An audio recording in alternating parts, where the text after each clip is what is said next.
πατσάκια. Σωρά. Σε έναν νηπιαγωγείο μια φορά, ένα χαρτάκι ξεγλίστησε κρυφά. Είχε περιέργεια το χώρο να γνωρίζει και λες φιλής να κινείς.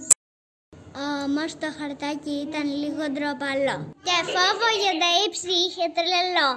Τι βλέπει το χάρτη, ένα ματάκια μου.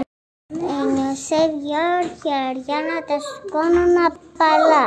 Ενώ το έβαζαν ψηλά. Τάκι που φοβόταν τα ύψη ξεκλείστησε ξανά. Μανά στο πάτωμα βρέθηκε χαμηλά. Και εκεί που νόμιζε ότι τη γλίτωσε φτηνά, να σου άγρια θηρία έρχονται κοντά. Ευτυχώς κάποια χέρια το σήκωσαν ξανά. Γλίτωσα από τα θηρία, θα πάθω ξαφοβία. Στο τραπέζι το άφησαν με ένα μαρκαδόρο και δύο ψαλίδια. Τι συμφορά έφτασε το τέλος μου. Στον νηπιαγωγείο παίζουμε ωραία. Μη φοβάσαι, θέλω να κάνουμε παρέα. Έτσι το χαρτάκι απέκτησε τη δική του παρέα.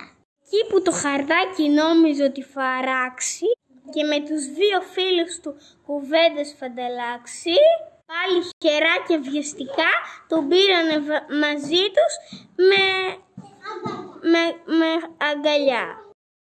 Βόλτα στην αυλή βρέθηκε να κάνει και παρέα με τα παιδιά ξεπέρασε το φόβο του για τα ψηλά. Πόσο χαρούμενη νιώθω.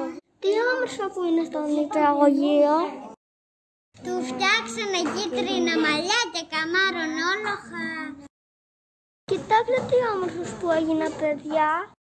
Το χαρτάκι έμεινε σε αυτό το νηπιαγωγείο. Χάρη στην αγάπη και τη βοήθεια των παιδιών, σταμάτησε να φοβάται τα ύψη.